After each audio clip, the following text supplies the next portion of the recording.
Yes. Right now it's 7:27 a.m. Central European Time. That would make it 1:27 Eastern Standard Time, USA. I hope everybody's doing well.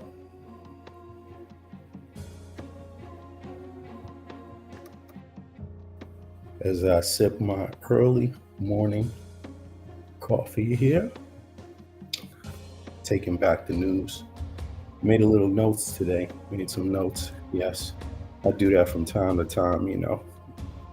Usually I don't, which is a bad habit. But when you're catching the news on the fly and things moving so fast, sometimes you don't have time for notes. You got to just remember the things, take a few things off and then jump on them from the jump. Then you don't have to worry about it later. But as you can see, there's some time to get a response back, and people will be getting responses for the next few months because it will be what, 90, a little under 90 days before Trump, if it proceeds. If it proceeds, we don't know because lawfully, according to the United States Supreme Court, I don't know. Does it look like Jan 6 is a crime or does it look like it was legal? You tell me, because I would be thinking that would be important to know about one's rights. What is legal? How should citizens respond to elections that they think are unfair, unjust, somehow? I mean, now, in my mind, obviously, I'm a little different. And I just got to be who I am. I can't be who somebody else is. I'm not in somebody else's shoes, and you got to be who you are in your shoes. That's who you got to be also. We all understand that. Therefore, we have perspective. Some people live in the mountains, some people live in the valleys, some people live in the deserts, and those things are different perspectives, what it's like. If you get caught in Arizona without air condition in the summer, that may not be wise. But if you do that in Maine, hey, you probably get through it. It might be kind of chill, might be kind of nice. You never know, right? These are the nuances of politics in a nation like the United States and other large nations. And U.S. isn't the largest geographical nation on earth. Russia is, and China's not the largest. I think, how big is the U.S. compared to China? But China has a lot more people. But yeah. But in any case, folks, let me just get this off, and then we're going to get to the scheduled program, which is MAGA $7 national minimum wage. Right? Um, wow. When I look at this, sometimes I just think, what is this? National minimum wage, not inflation. That's right. Is it inflation? That's today's topic. Or is it that $7 minimum wage in that Republican state that's kicking you in your ass? It's important to know the nuances. Could it be? I mean, no one's doubting inflation exists. Did you see someone doubt inflation exists? I mean, there's no country in the world that is saying inflation doesn't exist, uh, because some things do affect inflation. COVID affects inflation. It affected inflation around the world. You could argue about whether you think COVID affected the United States, if that was it, or if it was just bad economic policy. You could argue that, sure, but you would be the one nation on earth still trying to figure that one out who hasn't moved forward. Everyone else understands COVID affected the economy because people couldn't go to work normally. It takes normal workflow, normal production flow, normal, yeah, distribution flow. Yes, all those things, you know, um, coupled with the fact that some of these places where there's some conflicts going on, hey, it changes the value of a product, shipping and the direction of shipping. And even if goods can get out, this is what conflicts are about resources. You will not find conflicts where there are no resources. Let's just say that's the common denominator there, right? And that's for all countries. That's for United States, Russia, China, EU, Africa, Asia, everybody in between. Sorry to not mention everybody, but you get the drift. We got some superpowers that have some special, you know, panorama that smaller, lesser fortunate countries have. And the smaller you get down there, the more different that view looks. But in any case, let's see what if the nightmare is true. This is some recent stuff. I'm getting this from obviously you can see MSNBC, right? But especially through the American anti-Trump news, right? So let's check out and see what they had to say. As you see, I already clicked the like.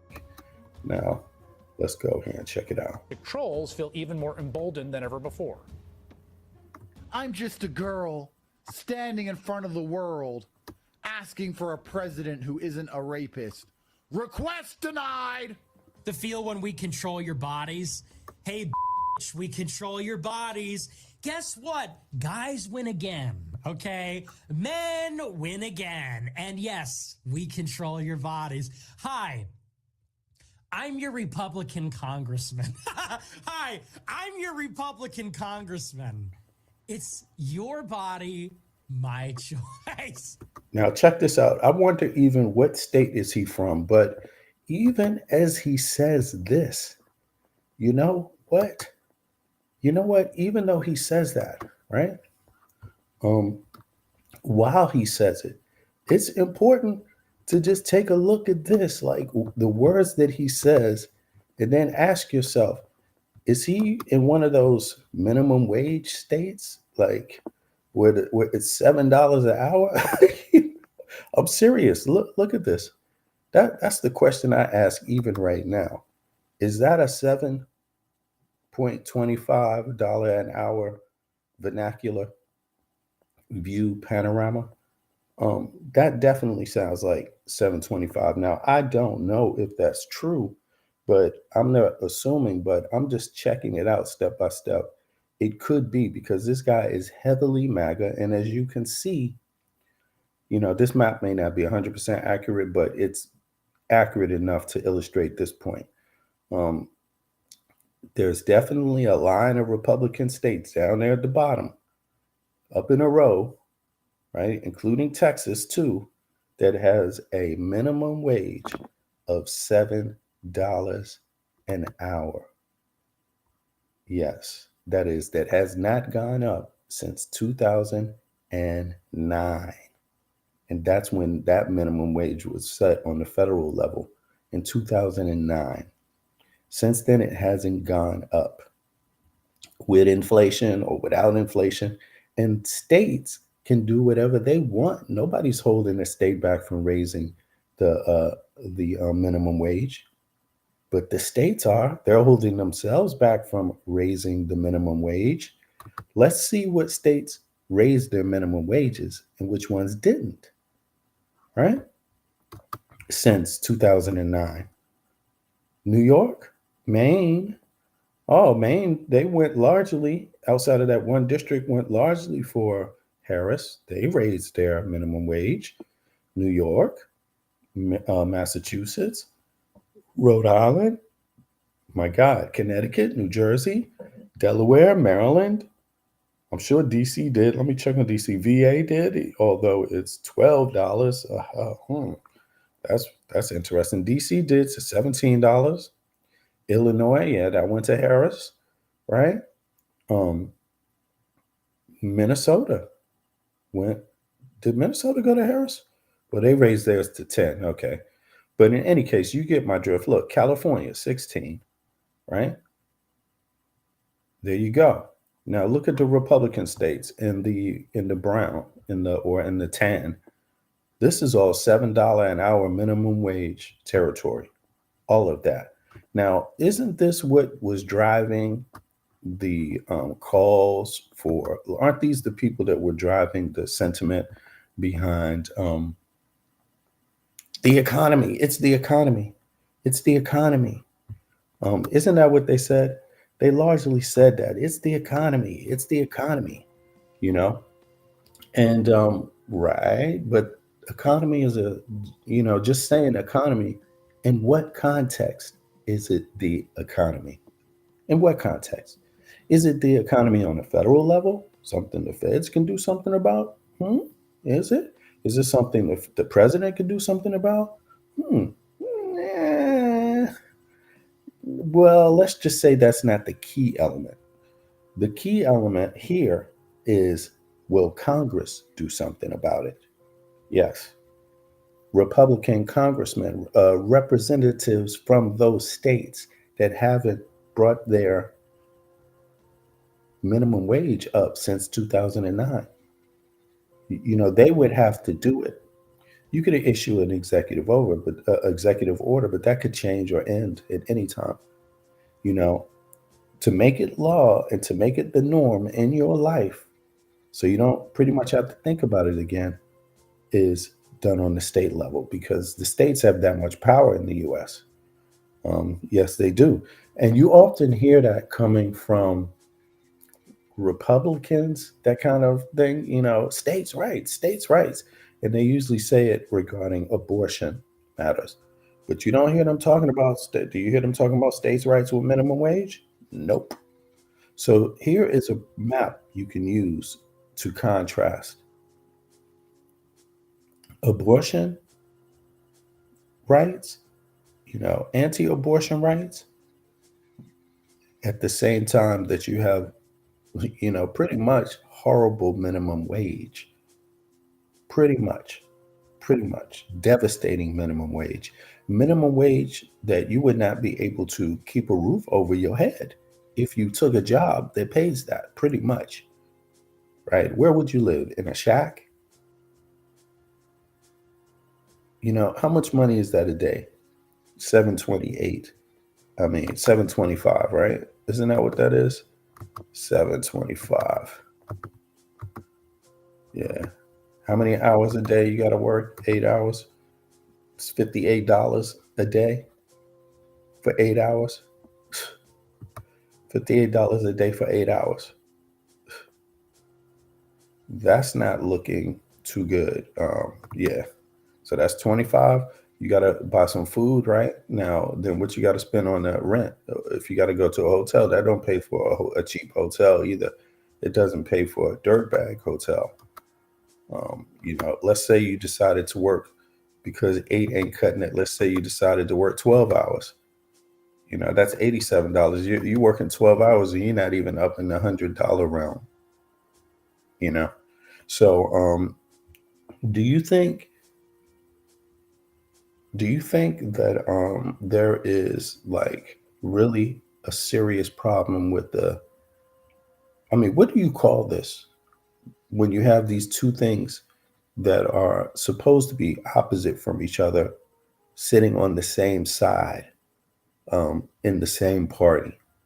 The anti-abortion party is the $7 an hour minimum wage party, essentially. That's I'm talking about largely. I'm not saying there's not some exceptions here or even there, a small amount of exceptions, small. But generally speaking, this runs right down the same map. Let me pull up the election result map. I was I'm trying to catch up with Fight Doctor, just so y'all know, because I want to get his thoughts on the election. So I'm gonna just be on a little bit today while I have time and wait for him to come around, if you don't mind. But until then, oh right, election result map. Let me see if that comes up here. Election result map images. Right. So we're going to look at the final play here, right? Are we going to look at the final play? Look at this. You can't tell me this is a coincidence. This is ridiculous. I don't even know. Is this the final one or what? Take a look here. Hope y'all can see this. Where's the map at? Hold on. Oh no, this is not the map. Or is it? This is Sky News' map. Wait a second. I don't map. Oh, it's taking a second to come up. Here we go. So, where is it at? Here we go. You see this? You see this, right? So you see this map, and then you see, let me bring these next to each other. And then you see this map. And this is the $7 map. Now you get a clear idea of what I'm talking about? You see? Hold on. Why is this up on the screen? Let me see something. Oh, I get it. So it's going to go to either one that we say. Let me just open this up again. You know what? Let me call up another map instead. I think this map is better. All right, here we go. Yeah, this is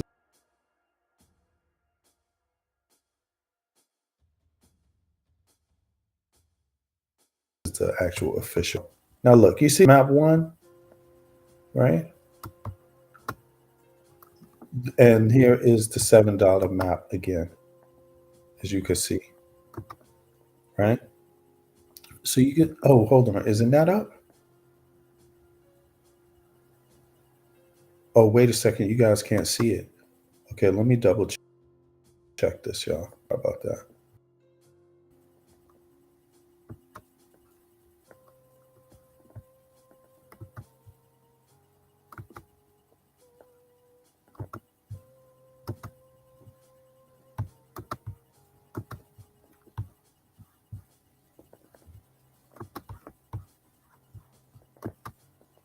Come on.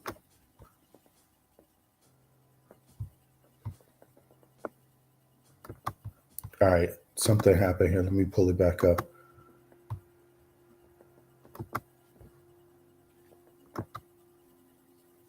Now, is it sharing or what? Right, there we go. So we see this map. Let me pull it back up here. There's that map. And then here is the $7 map. Again, there's the $7 map. You see? So what is the difference between, is this one big enough?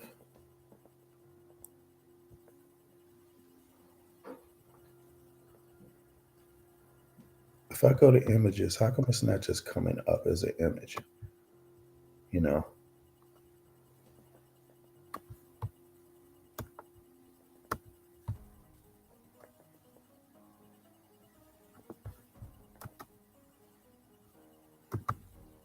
Right, $7 map. And now let's switch to this one. Hopefully it will come up this time. Here we go. In this one. So there we have it. We got these two. And you can, that is being drawn right between the two maps. This is the election map. This is who won. This is who they voted for, or typically, right, the majority. And this is the $7 map. That's the $7 map. You know, this,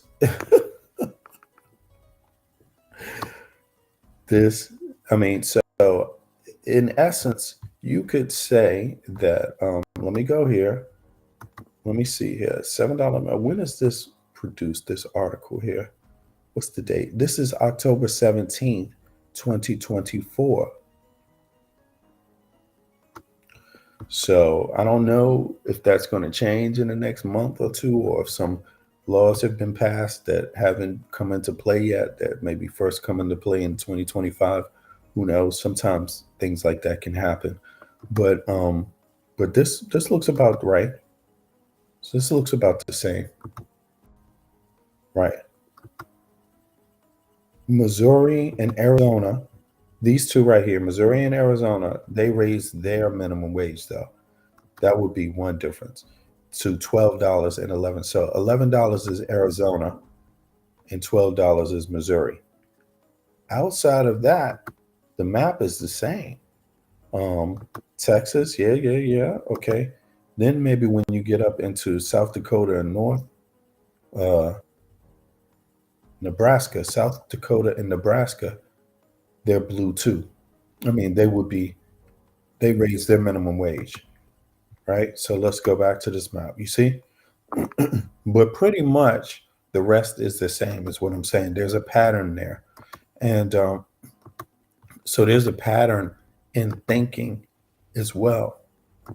You know, there's a pattern in thinking as well. And if we go back to what we were hearing here, you know, which is really, really scary, we got to ask ourselves, where are these folks at? What states did they vote for, and how much do they pay for their minimum wage? But it's not just the minimum wage.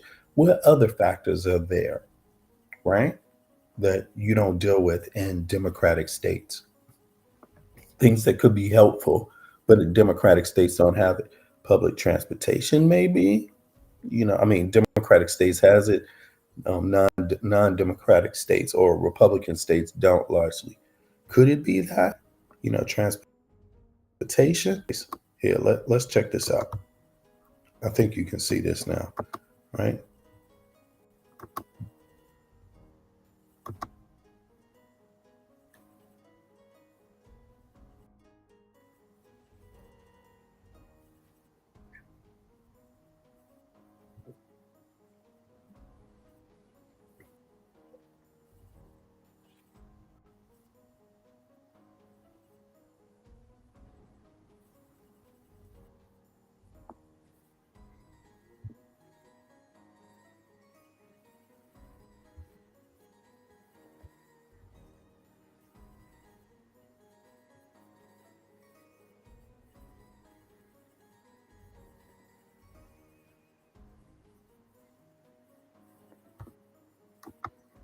Yeah, it seems true. Like it seems like voters forgot what happened in 2020 and before, between 2016 and 2020. It seems like people forgot.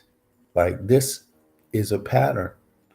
You do some good things as a Democrat, Republicans immediately attack those good things when they're in office, and therefore you get no progress.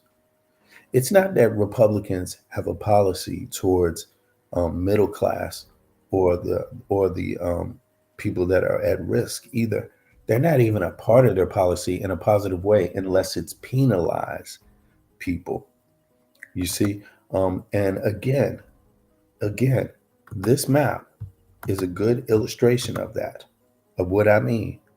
Because to go to work for $7, who takes those jobs? Is it immigrants? Are these states, have a lot? Do these states have a lot of immigrants in them? So therefore, their way of dealing with it is take the minimum wage down to $7 an hour. Um, okay, but that wouldn't make sense if your problem is inflation. You see what I mean? Like, no, this seems like this is something else, because you can't choose both. You can't choose um, this thing to have this $7.20, $7.25 an hour minimum wage, and at the same time, the actual civilian complain that their problem is inflation. Because obviously you could see what are the cost of goods, the difference between the cost of goods in, let's say, Pennsylvania and DC going to be. Their neighbors. What's the difference in the cost between, let's say, what is it? What's another one of these states? Alabama, for example, and Tennessee. What's the difference going to be? Um, or Ohio, or let's say Arizona for that matter, Alabama and Arizona. That's even better. Missouri and Arizona. What's the difference? Missouri and Arizona. They're neighbors, right? What would the difference be?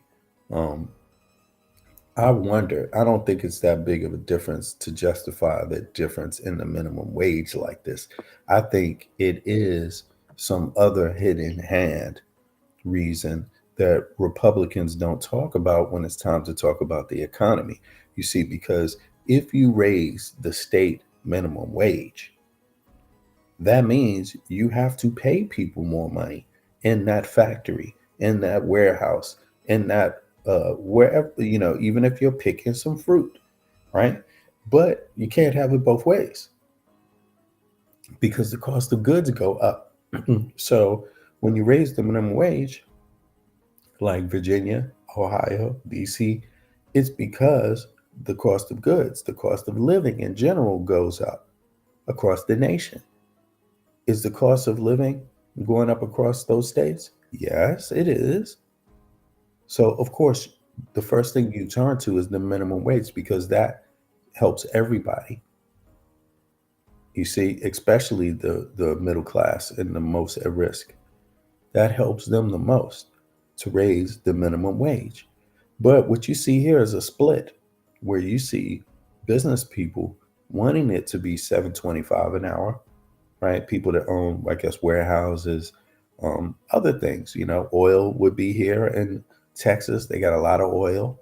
Well, that's 7.25 is the minimum wage for that state. Not for the next state. The next state where they got oil, the person working in it might be making a little bit more. Who knows? Do they pay? How are the contracting done? Is there third party contracting going on with a lot of projects in these states? Do they, assign one salary to one organization or one company that hires another that gives them a lesser salary, 7.25? Like, is there a lot of third party middlemen companies that make the cost of something expensive while the worker gets little and ends up, having a hard time when it's inflation, of course, a harder time than others? That could be. Yeah, let me see here. Let me okay. Let's go back to this. This is some reactions. These are some of the reactions since the election.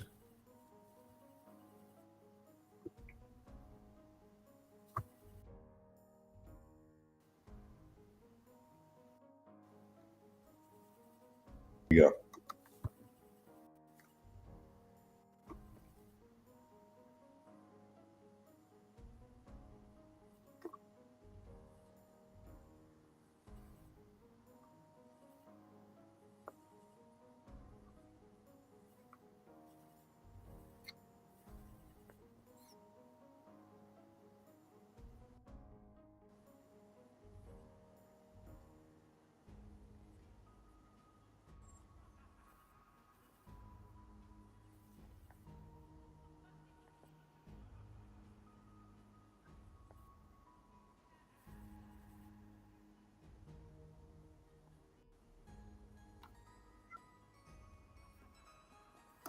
I mean, this is terrible, actually, because they're making a joke.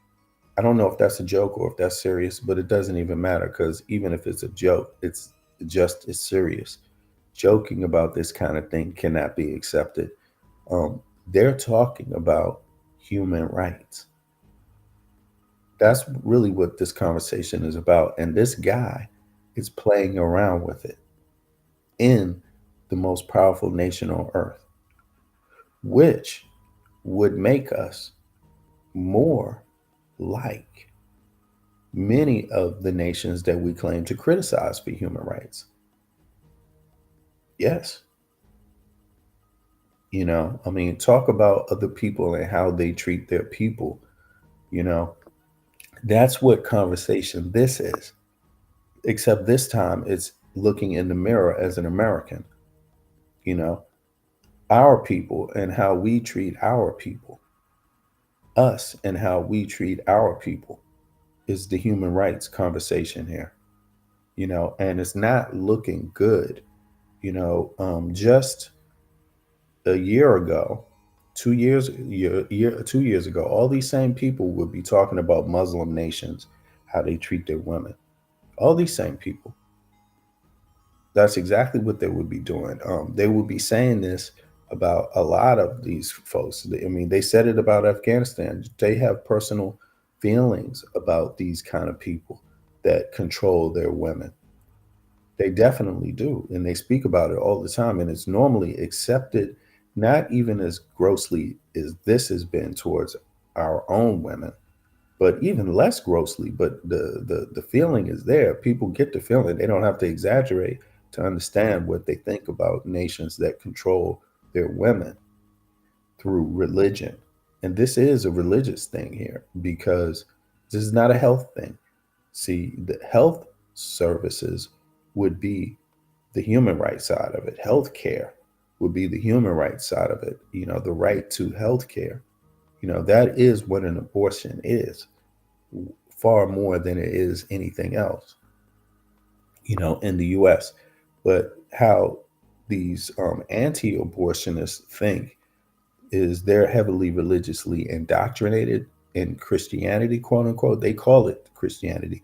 You can argue about that and debate it. I'm happy to debate it. What is that? Just because you call it Christianity doesn't make it Christianity. And what type of Christianity, but they use this religious Christian base to argue against healthcare, women's healthcare. And that is the same thing that they put down in other countries. That the same group of people, they put that down. If they could be talking about Afghanistan right now, Saudi Arabia right now, people, the same arguments they make about women's rights in those countries, they're now using that same logic against their own women and being proud about it. But they claim to be different. They claim to be different, actually, which is, I don't see the difference. I definitely.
Exactly. Who is selling it for their own profit?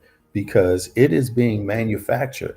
This is not a natural ascension, you see, you could say. This is like when you see a minority thinking being propped up politically in an unnatural way, in a way in which without that help, it would not be so emboldened. It would not be so, as they call it now, a mandate or a majority popular vote. I'm having doubts myself whether you could call it a popular vote in a nation that is self-admittedly having problems with disinformation. Now, Donald Trump is the first to admit the United States has disinformation problems when it comes to elections because he himself has claimed that every election was rigged. Every election that he's been a part of, every election that's happened since the first one that he ran for has been rigged, according to Donald Trump. So, how has it been rigged? You know, he calls fake news. He says people in the voting booths, voting officers are changing the numbers. The machines are changing. People are throwing it, adding illegitimate ballots. They should weed them out, the workers. And then he says fake news. That's disinformation, right? Now, I think there is disinformation because the US government has always said there's disinformation, but they never said that there was voting irregularities in terms of poll workers or ballot counting workers, people that work in the Board of Elections, that there's any issue there. Democrats have never said that in that way. They have always addressed their grievances publicly, and they've never been let me drop the link here too. I'm sorry for anybody that wants to hop up. And there's never been a this kind of sinister tone taken to the election system, right? But Donald Trump definitely has taken that sinister tone, very directly, unapologetically. And you have to say that he's serious about it. Otherwise, why would you put up with someone saying that all the time? If they're, why would you, how could it be both? How could you have a person who's so unserious take up so much of your time? So eventually you would shut it down, right? If you think it's unserious, but people don't because they allowed it to go on and they participated in that unseriousness. So nah, it must be you have to take it serious, that problem, one way or the other. But in any case, I don't think it's a natural ascension. And in my mind, that's disinformation. And in my mind, that's election tampering. So I believe that this time has had more election tampering than the last time. And I think the last time the election tampering was serious, right? The one that got Trump in office was serious. And every day it got worse and worse. But we still had a fair election. I think people could see through it because Trump had already been in office. But this time, people couldn't see through the disinformation because Biden and Harris were in office, right? And, that's enough to make red states not be able to see through it. You see, before, more red states supported getting Donald Trump out. But this time, because the incumbent is Harris, they couldn't. They wanted to believe the disinformation. And I think we're at a more serious point now because before, maybe you could say people are confused by the disinformation or caught off guard by the disinformation. But now it's not that. Now it's that they know it doesn't have to make sense, but they can still unify around it. And that is, in their mind, democracy. But as long as it is coupled with the disinformation propaganda that is created by Russia and China supported or online, as long as they're using these same tropes, you know, you can't argue that it's not part of the same problem overall. So I would say right wing MAGA people should, and Americans in general, should not want to run on foreign governments' agendas. That is a problem. And Trump being in office right now is the result of a foreign nation's agenda. It is not the American people directly. It may be directly, but indirectly it's not, because they've been persuaded and coaxed along to make political arguments that are not factually based, arguments that largely have come out of foreign, trolling farms. Yeah, designed to create some sort of confusion, like it's the economy. Okay, but what do you mean the economy? And why don't you have a real context to what the economy means? You know, um, abortion. Why are they describing abortion as babies being put to, you know, I don't know what you want to call it, being aborted after birth? Come on. The trans issue, taking one aspect, the most minute aspect of it, by the way, and contorting it to be something different from what it is. You know, um, a lot of that falls in the realm of disinformation because there's some subtleties there, and where these people get their information from is actually ridiculous. In other words, Republicans magnify issues that are not the major problems you're going to be facing in order to get you to not focus on the overall most profound issues the most amount of people will, in fact, face. Like, for example, you will face this $7 minimum wage. You will face the effects of that every single day of your life. Every hour you go to work, you will be affected by that. You won't be affected by a trans person as much. You see what I mean by distract people? You're just not going to be. You're not going to be distracted by a gay person this much. But this is not what Republicans want to focus on at an election. They did not want to focus on child care because apparently they don't have homes that need child care. They did not want to focus on health care in the way of expanding it because apparently they don't have people that are in need of health care. They want people paying for it. These $7 an hour people paying for it. Republican internalized self oppression, self suicide that they drag the rest of the thinking nation through. I mean, what you are seeing is the unintellectuals of America rule and take power. That's really what we're watching, and there's no way around it. You can't get around it. It's not something that I want it to be. It is the cold fact of the matter. It's the cold fact of the matter. What's up, Donnie?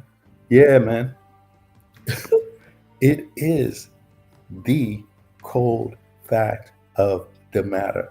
Somebody's getting paid $7 an hour right now in one of these states that voted for Trump. And that person is saying it's the economy. It's the inflation. But they're not saying where that economy and inflation is. Yeah, and it's that $7 an hour minimum wage too. You got paid $7 an hour. You're an American citizen. You're an American citizen. You went to work, stood on your feet for 8 hours. Yes, you did. And you went home with $7. You went home with $58. If you went to work for 8 hours, you went home with $58 that day, an American citizen. And you're expected to pay for food, housing, medical care, child care. If you have a child and you stand on your feet 8 hours a day, how do you have the energy to stand on your feet after that?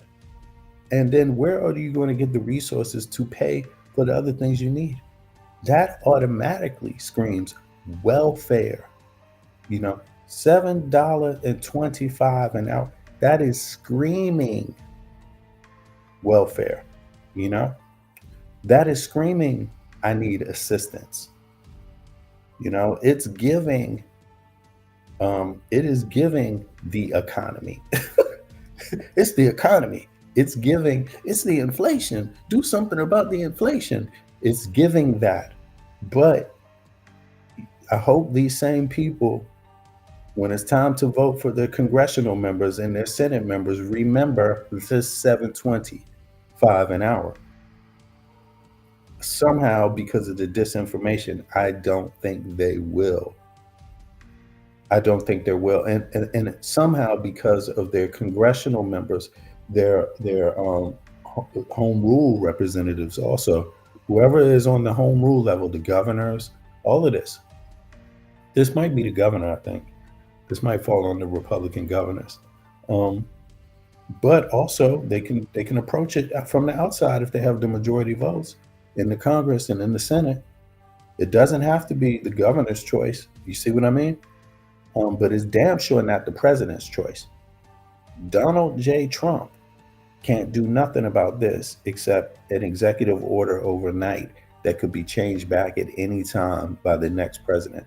Um, these other states, they have this shit written into their law that they have raised the minimum wage. It's not what people are making, it's the lowest that they can be paid.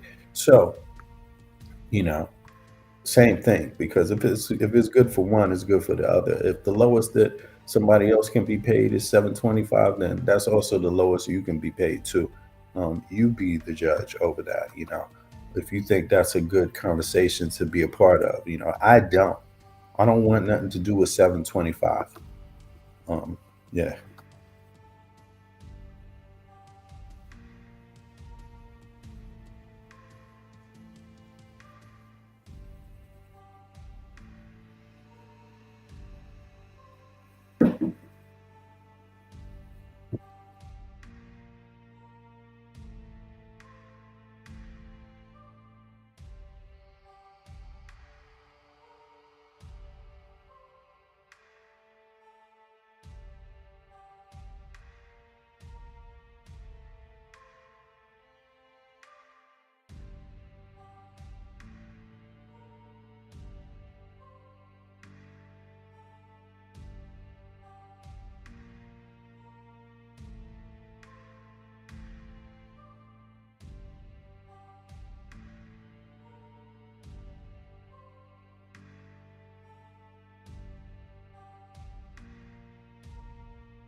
Speaking of that, look, the guy who is elected, the guy who they're talking about, who became the president, you know, the president elect, this guy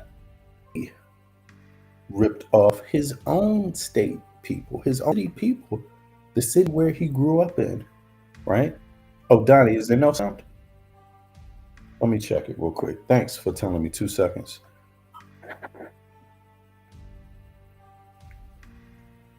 Let me check the audio real quick.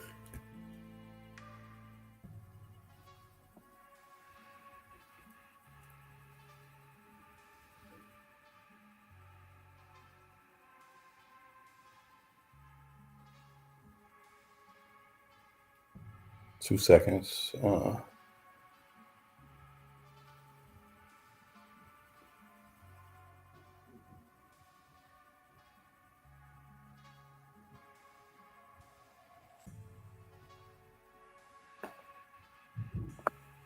Yo, press one if you can hear the audio now. 2 seconds.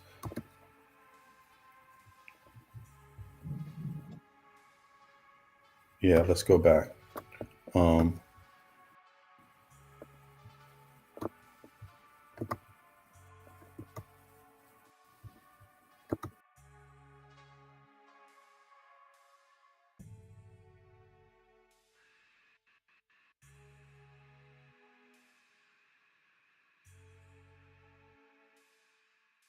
all right. I think y'all should be able to hear me now. Okay, let me know if the audio was good. I'm gonna let this rip. Happening. So I think, right, I mean, when Donald Trump won the first. Let's go back to where we were, right here. Trump. That's why big tech is supporting him. The deregulation here. Now, where we was at was this. You know, we're talking about the economy and the rollbacks that Trump is going to go on, but mainly the economy right here at this intersection. Yo, Donnie, press 1 if it was good, if the audio was good. Yes. Now, we just reviewed this. Thank you, Donnie. We just reviewed this. This is the electoral $7 an hour map. You know, these are what the voters, these are the voters, right? And some of the voters are minimum wage, $7 minimum wage states, and the others are much higher, right? Like DC is 17 something. It might be one of the highest in the nation. You know, some others that's like 16, 13, 12, 11, 10. Detroit is even 10, or I think, or 11. But we're not talking about those. Though a lot of those are Democratic states, the ones that raised their minimum wage. In 2009, they changed it. They've been changing it. $7.25. That's 2009 set federal minimum wage. That was voted on in Congress, passed through the Senate, signed by the president. 2009. Whoever the president was. Who was that? Obama? Let me know. I forget. But in any case, we had a president then that was good enough to sign the $7 in 2009, which ain't nothing. But since then, these states have not raised it. The states that you see here in tan has not raised their minimum wage since 2009. They have not. And that's what we're talking about. And these are people that largely voted for Donald Trump, talking about it's the economy. Well, bingo, it's the economy in your state, to be more specifically, because the economy outside of your state is doing a little different. Let me tell you, yes. For example, in DC, the economy, people are feeling inflation. Yeah, people are talking about inflation all the time. But they ain't talking about no $7 minimum wage. They're talking about a $17 minimum wage. That's $10 more. Okay, so inflation is affecting them greatly. However, it's not affecting them like it would if that $7 an hour minimum wage was a reality. You see, they wouldn't live anywhere near that job. A lot of those people, they wouldn't live anywhere near that state. And so that's what 720, looks like. Where can you go? 725, where can you go? Where are you going to go? You going to move it up? Or you want to move it down? I mean, who gets less than that? Mexico? Let's keep it real. Right? And I'm not joking when I say who gets paid lower than that. Is it Mexico? I think so. And they don't get paid the lowest in the world, Mexico is not getting paid the lowest in the world. They might have issues, but it's not because their minimum wage, come on. Let me look at that. But in any case, it don't matter because this is about the US more specific. We can see the contrast. We can see the contrast here. Right? We can see the contrast here. We can see the contrast here. We can see the contrast there too. You see, we can see the contrast on all the maps, essentially. So yeah. The wealth gains are quite something. Never seen anything like it. But the control that they're going to have over the economy is going to be bigger. Yeah, and David K. Johnston, what do the working class people get out of all of that? They get their pockets picked. We already have, as I've written about in my economics books, a whole series of stealth ways that the government reaches in on behalf of very wealthy people, and they take a penny here and a quarter there and a dollar somewhere else, and they redistribute it to people at the top. Now, there is one thing you said, Joy, I want to address. I think it's very important. There's no such thing as deregulation. There is only re-regulation, which enhances the power of the oligarchs, which shields them from responsibility for what they do, which helps them get rid of competition so that they have better than a monopoly, a oligopoly, a triopoly, or a duopoly, because if 2 or 3 companies with very complex contracts, with the cell phone companies, they can raise prices more than a monopolist. And that's their goal, not to be accountable, not to pay taxes. And this is the number one alternative to Canva. It's called Plasty. Just like Canva. Trump did not pass a tax cut law. He passed a tax deferral into the future. He financed it with borrowed money. That's not a tax cut, a deferral with interest. And the other piece of what they seem to want, I mean, I'm looking at just the numbers here, the number of crypto people who were elected. Crypto spent a lot of money, Ali, to try to get this government that they're going to get. The crypto industry spent more than $130 million on the election. Bitcoiners celebrate as $40 million in a campaign brought down Sherrod Brown, who was one of the small. And you know, this is something people need to watch for, because you know, now the current government, they wanted regulations, right, on crypto, similar regulations that you have for Wall Street, because of all the insider trading on Wall Street, right, that people lived through. Taxpayers had to come out of their pockets to rescue companies that, you know, had executives that involved themselves and companies that involved themselves in insider trading. So crypto, you know, of course, by being secretive about the investors, who's investing, whose money, who the people are, and the laws with this kind of stuff, people are able to hide money and therefore hide who's investing, you see. And the government is saying that this is what they do to prop up, to do insider trading.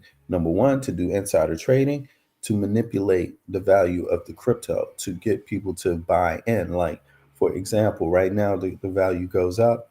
People, you know, think, I can invest in crypto.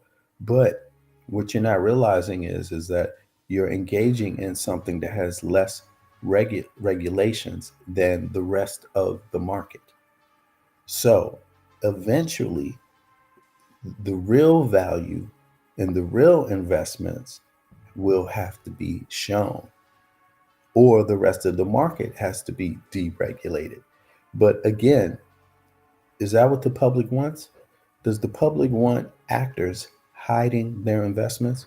Do you want billionaires and trillionaires hiding more money? You really have to ask yourself if that's what you want. At the same time that you want this $7 an hour minimum wage in these states that voted for Trump. Is that what you want? You want, at the same time you're getting this. This is what you got protecting the regular average person in this state is you only think the value of a person in your state is $7.25 an hour. I mean, but yet, you know, these $7.25 an hour people, they want to give these other people more power to hide their money. That's what they want to do. And that's what they're voting for, you know, unbeknownst to them, you know, essentially because they don't spend enough time reading the laws themselves. They're relying on mass media to spell it all out, which only gives you bits and pieces, or relying on, you know, bits and piece content to tell the whole story, or to tell your story. And it does not tell your story. You know, it tells a story it wants to tell. And who owns the major media? You know, I'm also talking about, you know, CNN, MSNBC, all these are major corporations, but coupled with all private corporations, you see, which is a vast, you know, different sectors of the economy, right? And industry. When it's coupled with that, you can see this commonality here. Like, The one thing you don't want is people hiding their money, not corporations, not wealthy folks. No, no, no, no, no. You don't want them doing that, because they're going to, at the same time that you have this, you could see that they're not making the playing field level for everybody in the first place, yet they want more power. So you can see it's lopsided. The 725 an hour people, they have the least amount of power right now, I would say. And not that the $17 an hour people have a lot of power, but they obviously have some state power, because these who in their right mind would voluntarily want $7.25 an hour, unless you're totally unaware of the power you have to change that, to demand some difference, to demand higher wages. Let's see how the conversation goes. But in any case, that's how I'm seeing it. Now, let this play a little bit more. 2 seconds.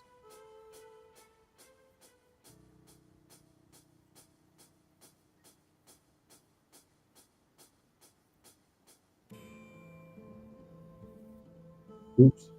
Dollar and flip it to this crypto, which in many senses Let me go back. Bitcoiners celebrate as $40 million in a campaign brought down Sherrod Brown, who was one of the small number of anti-crypto members of the United States Senate. 253 pro-crypto candidates have been now elected to the House of Representatives on Tuesday, compared to 115 anti.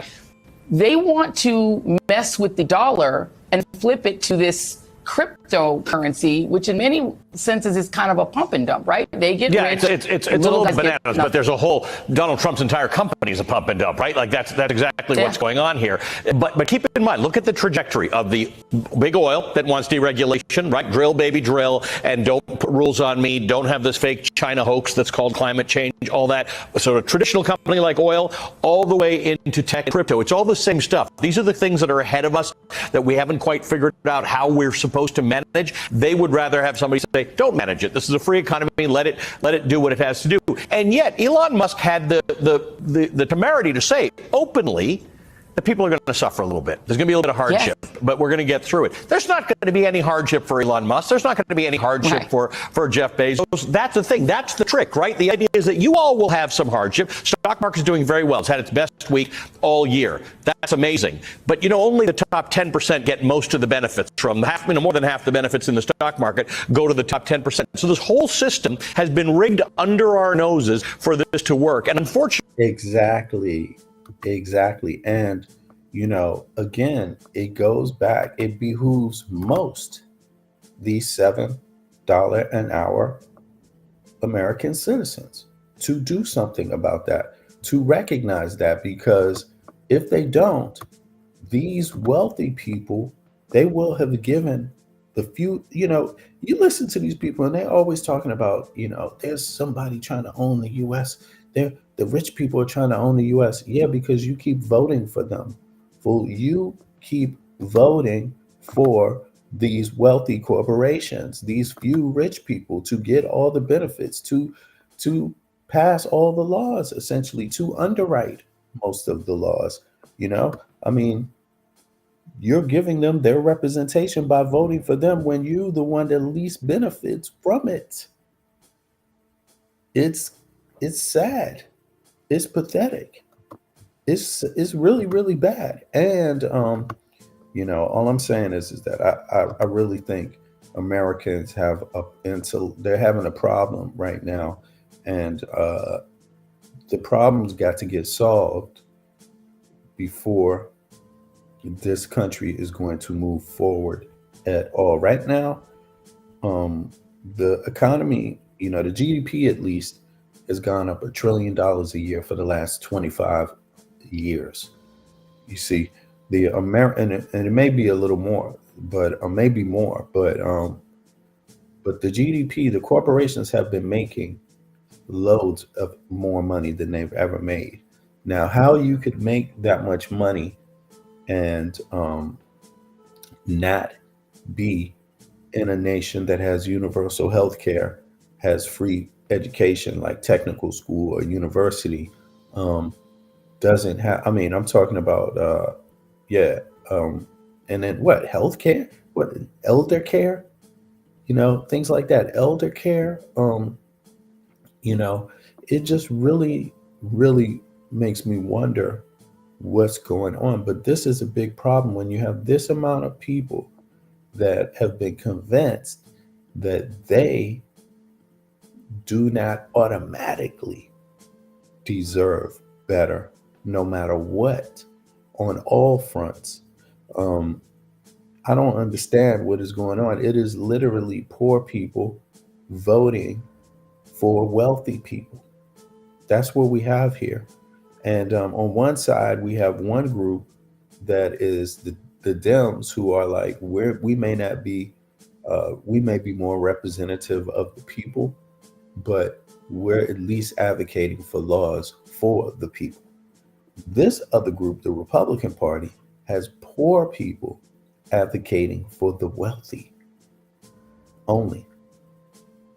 That's what we see here on the federal and on the state level, from their thinking, from their background, from their culture, that they're also arguing is their version of American culture. In any case, let me flip over to this one real quick. Let me see something here.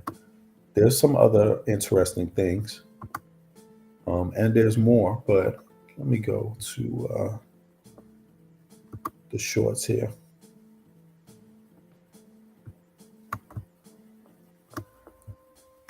Here we go. Hi, Politico. Some of the president-elect's advisors have suggested that you should resign. If he asked you to leave, would you go? No. Can you follow up on, do you think that legally you're not required to leave? No. I believe that the president has the power to fire or demote you, and has the Fed determined the legality of a president demoting at will any of the other governors with leadership positions? Not permitted under the law. Not what? Not permitted under the law. Hi, Victoria Guido with Politico. Some of the president-elect's advisors have suggested that you should resign. If he asked you to leave, would you go? No. Can you follow up on, do you think that legally you're not required to leave? No. I believe that the president has the power to fire or demote you, and has the Fed determined the legality of a president demote. Right now, the Fed, right? Of course, I know you know who the Feds are, but for those that don't, the few that don't, that will come across the video, let's play. The Fed is short for the Federal Reserve System, the central banking system of the United States. Established in 1913, the Fed plays a critical role in the U.S. economy, aiming to promote stable prices, maximum employment, and moderate long-term interest rates. It achieves these goals through its main functions. 1. Monetary policy. The Fed influences the economy by adjusting the federal funds rate, which is the interest rate at which banks lend to each other overnight. Lowering this rate can stimulate economic growth, while raising it can help control inflation. 2. Bank supervision and regulation. The Fed oversees and regulates banks to ensure the stability and security of the financial system. 3. Financial services. It provides financial services, including managing the nation's money supply and serving as a bank for the U.S. Government and commercial banks. 4. Maintaining financial stability. The Fed acts as a lender of last resort in times of financial crisis, providing emergency lending to prevent broader economic fallout. The Federal Reserve is unique in that it is an independent institution, meaning it operates without direct control from the President or Congress, though it is accountable to Congress. This independence helps the Fed make decisions based on economic indicators rather than political pressure. The system includes 12 regional Federal Reserve banks across the U.S., which support its operations nationwide. So you could see what this is getting at right here. demoting at will any of the other governors with leadership positions. Not permitted under the law. Not what? Not permitted under the law. Hi, Victoria Guido with Politico. Some of the president-elect's advisors have suggested that you should resign. If he asked you to leave, would you go? No. Can you follow up on, do you think that legally you're not required to leave? No.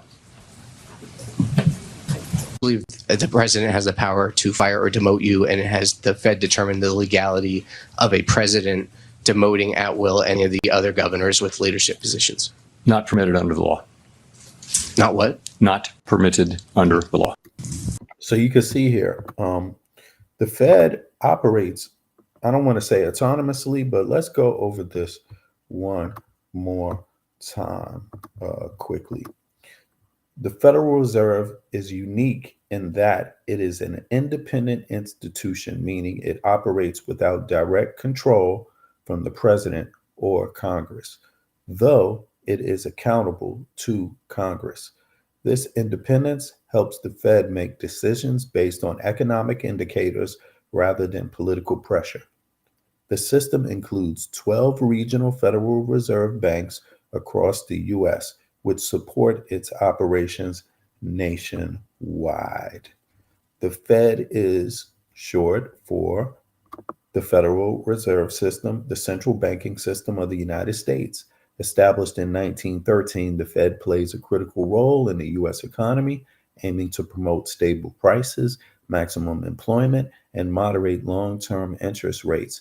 It achieves these goals through its main functions: monetary policy, banking supervision and regulation, financial services, and maintaining financial stability. So Trump, obviously, is going to have a standoff with this guy because he is stating publicly that he is not going to, if asked to step down, he will not, because the president and Congress, they have no power over the Federal Reserve. And there's a reason for that, because the autonomy, that is actually what is guaranteeing the economy functions. That means that a president can screw up as much as they want, but the bank has the right to correct and repair itself regardless of what that president thinks. So when you're trying to make economic policy, of course, you're going to want the approval of the federal government, right? But of the Fed. But now here's the kicker. The Fed they have to be, what do they use here? They say to Congress, the Fed is direct. Okay, the Federal Reserve is unique in that it is an independent institution, meaning it operates without direct control from the president or Congress. So it operates without control, though it is accountable to Congress, not the president. It's accountable to Congress, not the president. You get it? So right now, the congressional elections are happening too. You see? So at the same time, people are waiting for the results for that, right? So if there's any accountability that the Fed has, it's only to Congress. It's not to the president. You see how this works? So it's like a loop. It's like a loop, everyone, but it loops only in one direction. It doesn't go backwards. It doesn't loop back. So you have to wait your turn again once things pass your desk, essentially. That's how the system works.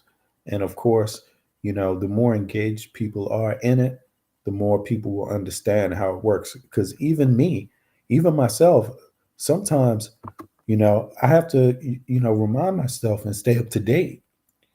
Also, too, because law changes or amends, right?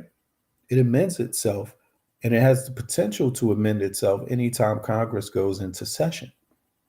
You see? So, and also anytime you could say,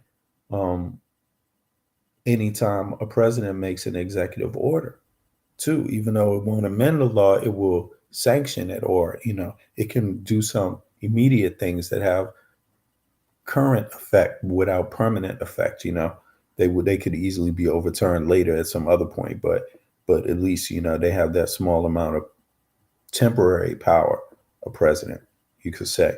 Let me see here. So let's go back. We had that. That's the Fed, y'all. So the Fed is having this conversation right now regarding Trump. Hi, Victoria Guido with Politico.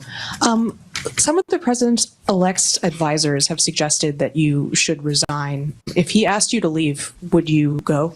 No. Can you follow up on, do you think that legally you're not required to leave? No. I believe the president has the power to fire or demote you, and it has the Fed determine the legality of a president demoting at will any of the other governors with leadership positions. Not permitted under the law. Not what? Not permitted under the law. Yep, not permitted under the law. So yes, we have that, and that's going to be a big one to follow, because I think when you're dealing with having a billionaire president who's a criminal be in the White House, you might want to know these kind of things. Yeah, you might want to know these kind of things. It is ridiculous. Now, let's go over to this one now. Elon Musk factor cannot be overstated. In Pennsylvania, Musk essentially took over Trump's ground operation. He held a daily $1 million giveaway for swing state voters. He donated at least $119 million to His America PAC to help Trump. And in case you missed it, on the eve of the vote, Musk went on the most popular podcast in America and said this. If the Dems win this election, they will legalize enough illegals to turn the swing states, and everywhere will be like California. There will be no escape. That is so insane. This is the final. This is it. This is the last chance. Has anybody tried and to I push just wanna, back? Go out and vote. Vote like your life depends on it. Vote like your future depends on it, because it does. This is the last chance, man. His face, I don't know what that body language is about, but it doesn't, to me, it looks like a very calculating and manipulative person, like there with an agenda. The look in his eyes don't match up with fear. It matches up with acting, if you ask me. But of course, he's the richest man on earth, I think, something like that. They say one of the richest men, if not the richest man on earth. And he's cozying up to the White House, the president, in a personal, very personal way, to where he ran ground operations in his election campaign in some area, Pennsylvania or something, right? And now, of course, he's pro-electric vehicle, because that's what his business is. He got a big boost from the United States taxpayer. He got help, essentially. He got help from your governors that you elected, your presidents, your senators, all of this stuff that you elected. The people helped Elon Musk in his business endeavors. Yes. And now he's cozying up with the next president and, in bed with the next president. Now, I don't know why an American citizen wouldn't see the problem with that, because these are the very people that we need regulations on. And these are the very people the government has been built to regulate. I'll put it to you like this. What if all of a sudden the king of Saudi Arabia came to the United States and said, hey, I want to run the political campaign of Donald Trump. What if the son of the king, not a government member, but he's a U.S. citizen? Because the son of a king could be a U.S. citizen. There's a lot of people like that, wealthy people like that live in the U.S., but you never know. You don't often hear about it, but they exist. Now, with with passports. They're citizens of different countries now. Now, here's the thing. What if that person was cozying up to the president? You know, would you think that that represents some sort of danger because they're the child of a, or the child of the richest, Saudi family? Would that, what would you think about that? Well, we know because, you hear about these things all the time. It's normally an issue, but here with Elon Musk, it apparently, and he's one of the most wealthy, apparently all conversation about that being an issue has dropped, to the wayside. And, it makes you wonder because um, it makes you wonder how the government intends on dealing with this issue. Because when you're dealing with $1 trillion or a billion, let's just say a billion, but he has a lot of those billions. When you're dealing with a billion, you have a lot of resources at your disposal. And the only way for him to move up in this world, the fastest way is to get his hooks into a government, because of course, then you can use the government institution to support your needs, your means and your ways, right? But of course, that changes the institution. That changes the institution because now you have the wolf in the hen house, because now you have the very person that the institution was built to protect the people from. You have them inside of the White House, inside of the hen house. So just by nature, fundamentally, that is never good. You see, you can have influence outside of the hen house, but inside, that is, to me, that makes no sense. That's a line crossed. So I would say danger line. Now, that's what I mean. A danger line. Um, it's easy if you want to keep something out of your house. It's easier to never let them in. You see, now it's easier that way. Once you let them in, it's a little harder to keep them out at that point. You see, so that's the way that the law has practiced. That is what the law is. It's just the nature of it. The yin and the yang. There has to be a separation there. And again, we see through Donald Trump and Maga that they're working on breaking down these type of barriers, deregulating or re-regulating, as you heard, right? Again, because that challenges the very principle of you can only deregulate so much. That doesn't even make sense in itself, but you can re-regulate, and that's what they're working on. So the standards have already been bare minimum, and now they're looking to tweak that, to go around it, to re-regulate, to change, to alter slightly, right? And so they can get some more squeeze out of this, so they can squeeze some more milk and honey out of the U.S. taxpayer. That's what this is about. So, taxpayer, if you think Elon Musk's job on earth is to be your friend, you're dumb as hell. That's not his job. He can't make more money. He can't become the richest man on earth. He can't be the first trillionaire with you in the way, with you having free thought. That takes too long. So, yeah, I don't know.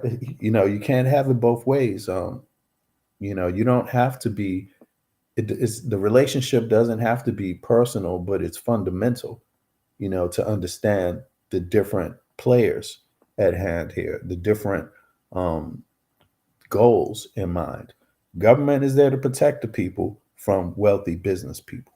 That's what this is about, through regulations. And when you let a wolf in the hen house, you let a private industry person that's the richest man on earth into the White House, the place of governance. There's no going back. You've now introduced a new problem that has never existed before. You see, and yeah. Can things be rolled back after that? Who knows? Who knows? It depends on how much damage is done. Other nations, what do you think about? I'm wondering myself how other nations perceive this, because keep in mind, you have Donald Trump, right? Now, Donald Trump, his wife she's basically an immigrant.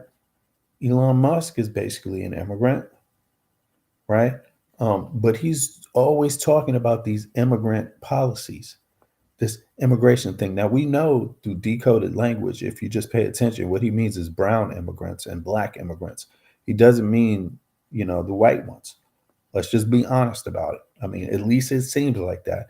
The news media doesn't really ask him, in those words, but he also doesn't, he doesn't make statements that go against that either, that idea. So now we have this other last thing I want to discuss here, which everybody's talking about too. So I want to get my 2 cents in also, and that is the Hispanic factor. That's 60. The Hispanic factor. Yeah. And the Hispanic factor, is another oxymoron in this dynamic here. Now, we know the votes, how the votes turned out. It's like 60 something percent, of Hispanics voted for Trump. I think, what is it? Is it 20%? Let me see here. How many Americans?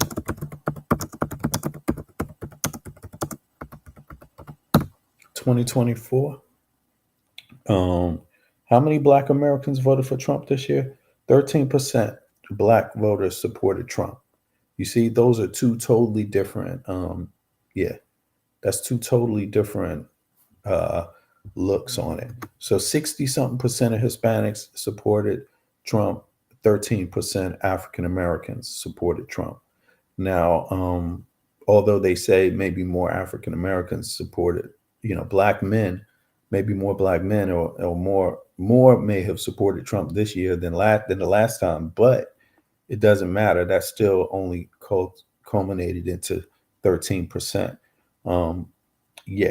But this is 60% that we're talking about, and that's a different thing. Now, listen to this woman here as she explains what that problem is. Look, 8% of Latinos that voted for Trump is that so many percent of those will pull out the card of like, I'm a Latina from a minority. I'm a first generation woman and I'm like making it and I'm trying to make a business.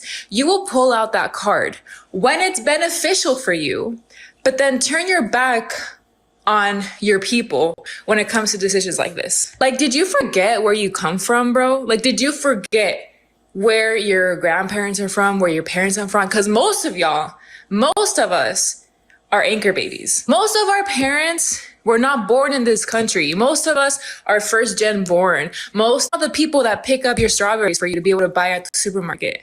Are you forgetting all the people that wake up every single day early as fuck before the sun rises to be able to get enough money just to survive? Oh, but like the tariffs, bro. No, dude. Which at the end of the day, the consumer will be the one paying for those tariffs. And that's what pissed about that 68% of Latinos that voted for Trump is that so many percent. And they came out and they voted for Trump. And now they are going to get what they asked for. There's a point where another sister, matter of fact, I'm glad you just reminded me of something here. Let me roll on this real quick, because this is connected with this. This is very interesting. Let me see here. I think it was right here. Right, here we go. Check this out. Tabitha, right? She really broke down this issue with the Hispanic voters, but it could apply to others too. But check this out. This was interesting. Scrolling, I came across a few and I see the new narrative that certain creators are trying to on this app. Yeah, certain creators are now trying to present themselves. And these groups of people, now this goes for everybody. These groups, there's different groups. They promoted Trump online And these are clearly people that have nothing to benefit from Donald Trump and his candidacy or his soon to be, we assume soon to be presidency, unless something crazy doesn't happen, like he decide to invade and say, no, get the hell out right now. We want in right now, which is possible because that's the type of person you're dealing with. There's been many groups that have promoted Trump that they benefit nothing from. In fact, they lose the most from it. But they have made arguments online that, that clearly let you know they're supporting him, although the arguments are the strangest arguments on earth. But now that he's in office, these groups are going to start pretending like, no, that wasn't their purpose. They weren't telling you to vote for Trump. They were just telling you how they felt about the Democratic Party during an election, how we felt about a candidate, specific candidate, Kamala Harris, because of her background, or for her whatever. For the Palestinians, it's, for example, it's the genocide, quote unquote, right? For the Palestinian Americans, and others, and others, because there's others that support that. And these are the comments that they made about Harris during this election. They put it all on her, right? And then there's the other racists that they align with through their hatred of Kamala Harris, right? Or through their lack of support of Kamala Harris due to her background being having part Indian, part African descent, part Jamaican in that mix.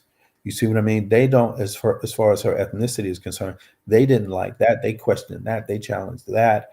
Then they challenged that she work at McDonald's, or then they challenge everything but policy. You didn't hear these people talk about policy at all. They never do, but not national policy, not American national policy. Now, foreign policy is even less American because a lot more of that is left up to the president at their discretion. Yeah, it's true. Foreign policy is generally led by, they have some say in it, the president, where they don't have so much say in the national thing the same way. Now, the Congress people and the senators and the people have more say nationally, but it's based on your vote. Now, check out these people, these same people, they diss Kamala. Now, check it out. Themselves as innocent, as if they had no role in the re-election of Donald Trump, as if they didn't use their platforms to weaponize their following to harass and bully content creators who were in support of Kamala Harris, as if they didn't use their platforms to be disrespectful towards Black creators, as if they didn't use their platforms to spew anti-Blackness towards Black women. Yeah, now they're getting on their platform saying, why are they mad at us? No, we need to be coming together. We need to mobilize. We need to work on strategy and organization on how we're going to protect our communities and each other. Now they're French. They're trying to distance themselves because they now see what an angry Black woman really looks like. See, for years, racist white people have been trying to portray Black women as angry Black women. No. But now people are really seeing what an angry Black woman is and what an angry Black woman is prepared to do. But I want to take this quick trip down memory lane because no, you will not try to distance yourself from your behavior and your complicity in the re-election of Donald Trump. Yeah, so let's go down memory lane. Here's stop one. Today we launch Abandon Harris. Abandon Harris. In the protests on the streets of Chicago, we now declare that the only option for people of conscience is to abandon Harris, to punish her and the party so that they know many of us are smart enough to know that their success in punishing Harris won't punish Kamala Harris at all? What they ended up doing was punishing the American people. And Right, exactly. And that is a key element. Kamala Harris, she gave a concession speech, and also Biden gave a small speech after that, later, the day after, right? Or 2 days after. And both of them were like, yeah, the vote is legitimate. Let's fight on. We love this country. The struggle continues. When we get knocked down, we get back up.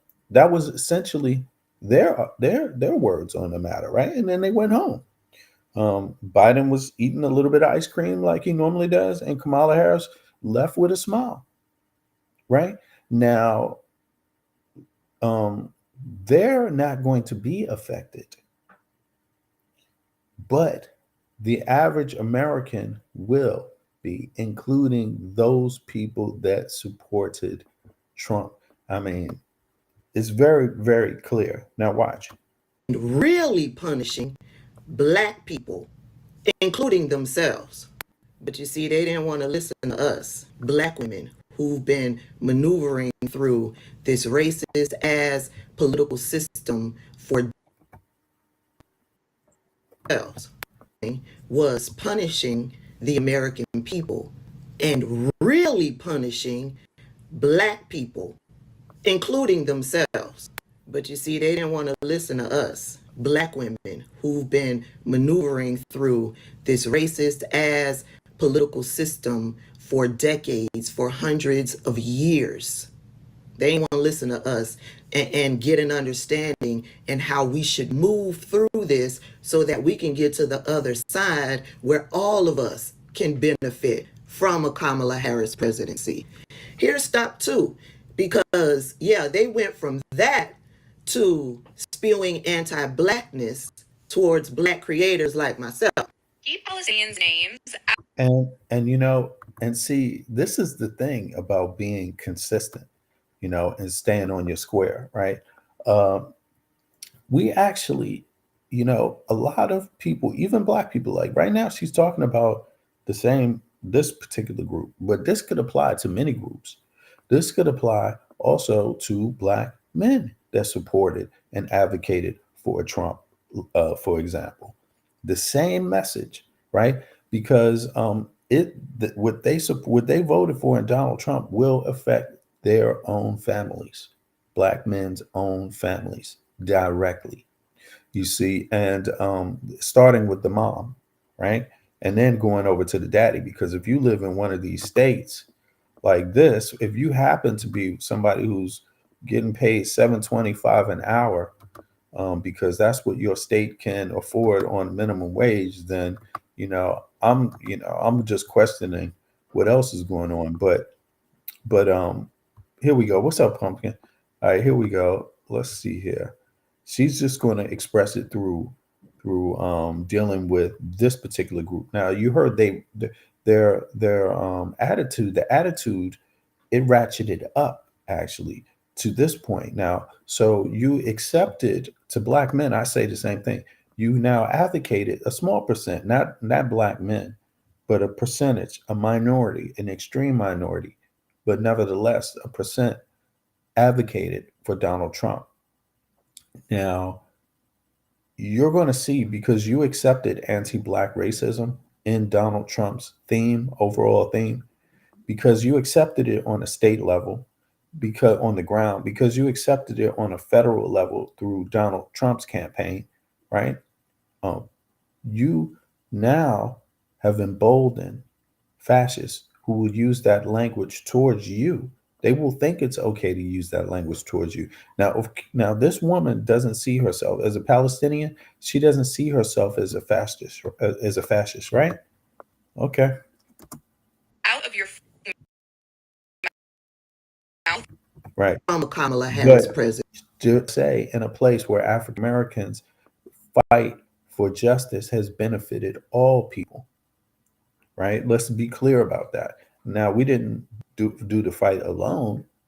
but we were there and we bear the brunt mostly, you see, but not only, but mostly, you see, on average for the longest period of time. Native Americans also, now I'm not putting them out of that at all, or any other people for that matter, but I'm just saying African Americans, really had to walk the hard road of American citizenry, and of course we weren't completely exterminated like natives often were, but still the road nonetheless was very hard. It's next to that, so let's see here. Here's stop too, because they went from that to spewing anti-blackness towards black creators like myself.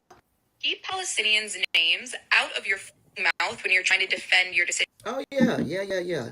They then jumped to and told the black community to keep Palestinian names out of our fucking mouths because we were choosing to vote for Kamala Harris because we understand this political system and we knew that we would be able to push Kamala Harris and the Democrats so that we could all benefit. But no, they're morally superior. They believe they're more educated. Let's head on into stop 3. Let me just put up pictures. I mean, I don't understand it myself because look, Palestinians have everything to have feared from Trump. The first thing Trump's Trump's son-in-law, I forget who was a cabinet member of Trump's, by the way, he actually, when they described, he was talking with Trump, I believe it's talking with Trump, or Trump was talking with him somewhere. They were discussing Gaza and they were talking about it as great beachfront property, as in hotels, things like this. And this is what was connected to Trump also moving the U.S. embassy into occupied territory, a quote unquote challenged territory, right? Now the Palestinians are suggesting that Americans are suggesting that, hey, that is okay, and that what they should do in a response to Harris and Biden trying to negotiate through both parties to stop fighting. They criticize the Stop Fighting Party, and blaming the Stop Fighting Party blaming the genocide on the Stop Fighting Party. They're willing to vote for Trump, and they did. Right now, 50%, according to the data so far, at least. We don't know; it could be more, but they're categorized as other ethnicity. Like, you get a lot of data on complete aggregated data on Hispanics, but you don't always get disaggregated data on, disaggregated data on other populations. But because of the size of the Hispanic community, you do get disaggregated data, just like you get it on Black Americans, you see, and white Americans, So just to keep that in mind. But here, let's hear some more. This is number 2. Because if I do videos, then hey, remember her crying, talking about black people are her colonizers. Remember her? I know y'all remember her. Remember her? I know y'all remember her. She came after me and called me a nasty woman because you don't get to disrespect me and think that I'm going to continue to fund your movement. No, sir. I did a video basically stating that, I'm not funding you to be disrespectful towards me. I pulled all of my funding. And she got mad about that. And I became a nasty woman. Well, baby, you got a whole bunch of angry black women now. What you gonna do? Remember her? Oh, don't let angry Palestinians cause you to not support the movement. We really need your help. You talking to the wrong people. You need to get your people in line. Remember her? Remember her? tried to use Black Pain, the execution of Marcellus Williams, to talk down to Black people who were committed to voting for Kamala Harris. Y'all remember her? Yeah. I know y'all remember. Now, this is what, the disinformation, one form of one tale, or one what could I call this, hook and bait technique that's been put out there from, whoever is trying to disinform African Americans. One tactic that they use is to try to lure African Americans into war against their own country, against war against their own government. That's a tactic that's been out there too. And what they try to do is, when something tragic happens to African American, what they try to do is get us not to use the legal means to confront. I don't care what else you do, but always try to use the legal means as your spear tip, right? These groups try to express to African Americans that they should not do that, that they should use other means outside of the legal system, right? And they're trying to do that as a tactic, because they want you to dissent against your own government instead of use the laws of the government. And instead of participate, they want you to disengage so they can participate, so they can, or so that you can benefit their cause. I mean, it's very subtle, but it's there. So, for example, they will benefit from African Americans revolting from the government. It's an agenda that's out there seeking to do that. And it is foreign. I would have to say it is foreign. Every group of people, align themselves politically differently. African Americans are a very unique group of people, just like African descent in South America, Central America. There's some different ways that we connect with others. There's some intersections there that we share, and some that we don't. Some that we share with each other, and some that we share with others, right? Now, when we deal with certain other groups, they have taken a different political stance, where a lot of the rhetoric that they spew happens to be like rhetoric that aligns with other superpowers. Let's just say that, right? And in that, it is trying to get African Americans to see their oppression as a reason to disengage, their historic oppression as a reason to disengage rather than engage. In other words, they don't want us trying to direct policy, right, and confront these things legally. They don't want us doing that. They want us to just completely pull out of the system, and with no guarantee for anything. And at this particular time in history. So that's a hook and bait, a bait and hook tactic that's out there, really. And it's been out there since 2016. That's why I say it's foreign, because as far as I can notice online, it came at the same time the election, where Hillary Clinton came. Like, it was part of this disinformation towards African Americans back then to not vote for Hillary. And a lot of it was they were quoting similar foreign things that have everything to do with foreign policy, nothing to do with national policy. But now you hear it. This is just time number two. You see they're using abortion maybe, but not in a realistic way that it actually really is happening. They're talking about the trans issue, but not in the biggest way that it has on the society. In this one skewed way, the one particular way, I would say that it does have to be addressed, but it's unrealistic in the sense that the rest of the conversation doesn't ever happen, right? Behind it, what is this conversation really about? It doesn't happen. So people become fearful of the thing that's poses the smallest danger to them, and the things that pose the bigger danger to them, they avoid having the conversation. So sorry I was so long-winded on that, but all right, let's continue. Remember her. This is more recent. Yeah. She's part of the leftists who use their platforms to try to diminish, invalidate the value of the information that like myself and other black content creators was putting out about Kamala Harris and her policies. Remember her? She was the one that said Democrats pay people to get on social media to talk positive about the Democrats. I ain't seen a paycheck yet. Another more recent one, but before the election, came out and said she don't give a fuck about our oppression here in the United States. Yeah, forget your oppression. She don't give a fuck about it. So y'all should forget y'all oppression and working towards improving your life here so that you can help somebody somewhere else. Fuck that.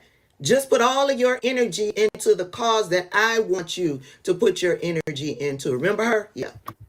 You see that?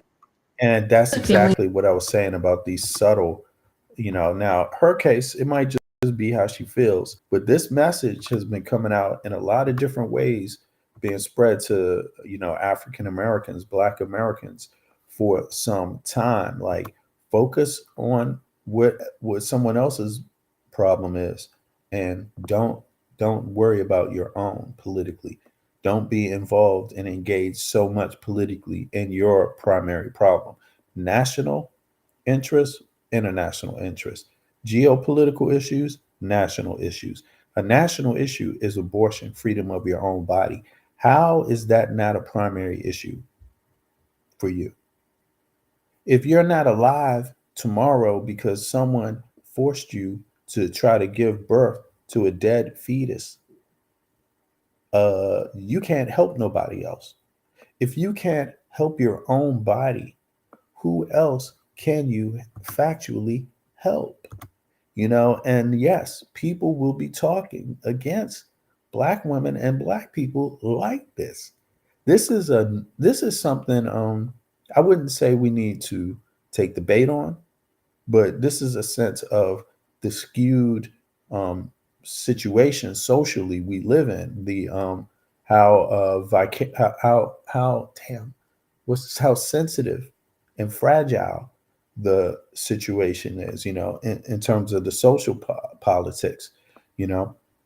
We have people that we embrace, that we understand their tragedies, and we understand how a U.S. policy affects others. When we attempt to engage and meet people somewhere halfway, people then go into a mode where they don't get exactly what they want immediately. They go into a mode where it's suicide for everybody, where it's, now I'm going to vote for Trump, so screw everybody else. That's what this was about. That kind of toxic policy. Pumpkin, you just fell out. There you go. I see you. Don't fall out. Just wait.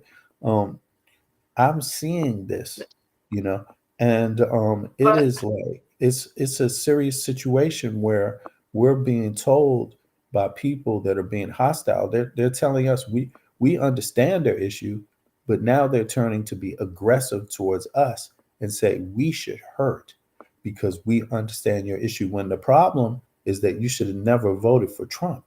It's that simple, because the Democrats in a lot of issues are the mediators, the people trying to ratchet down the problems, trying to get Israelis and Palestinians to talk, Iranians to talk, not shoot bombs at each other, not kill each other, not be so brutal with each other. That's the Democratic Party.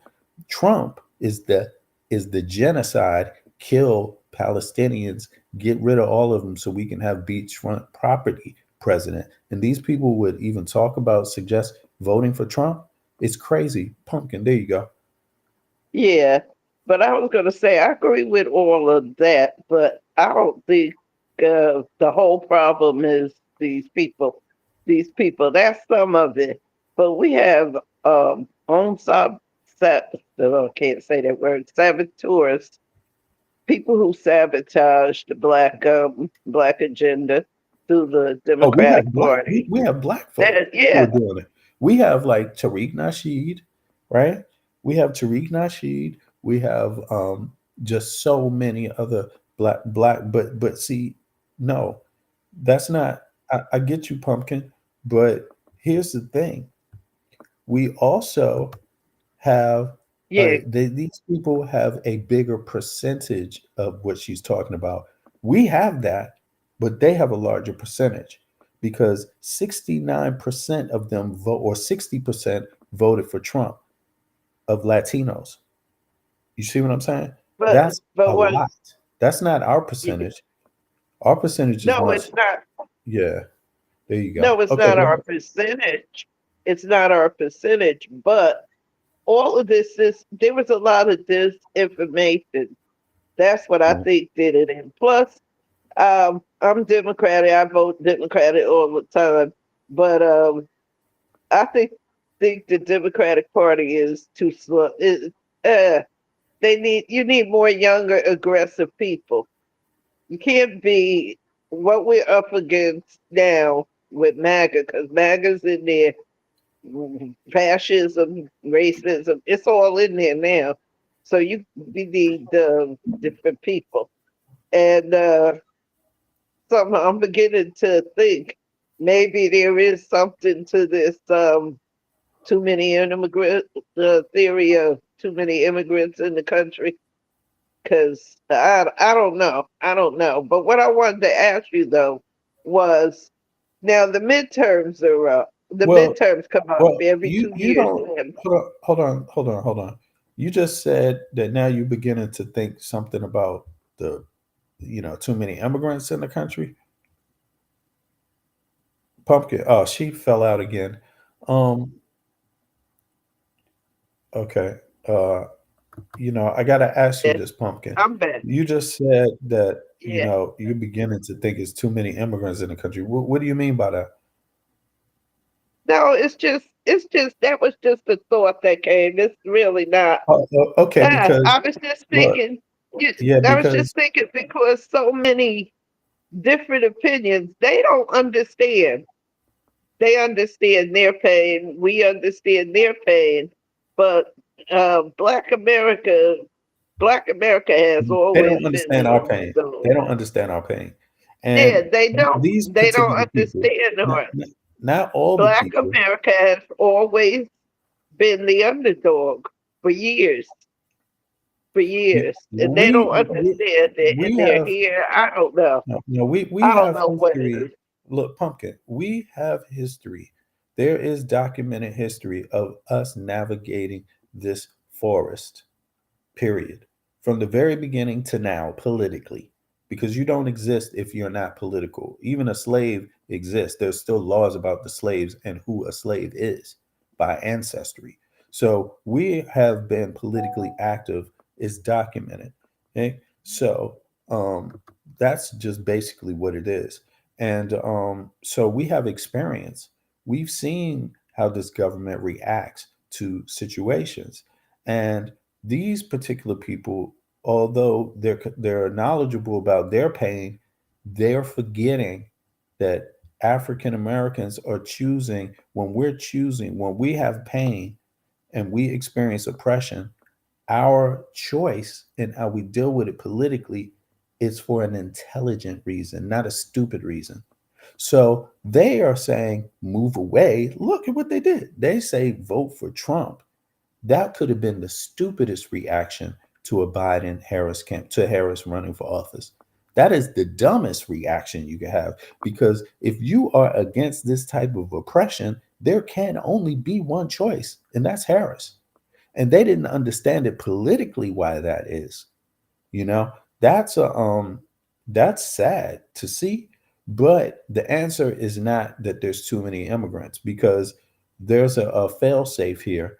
You know, these people will quickly feel the effects and learn from this whipping they are about to get that they should have never ever conceived of supporting Trump.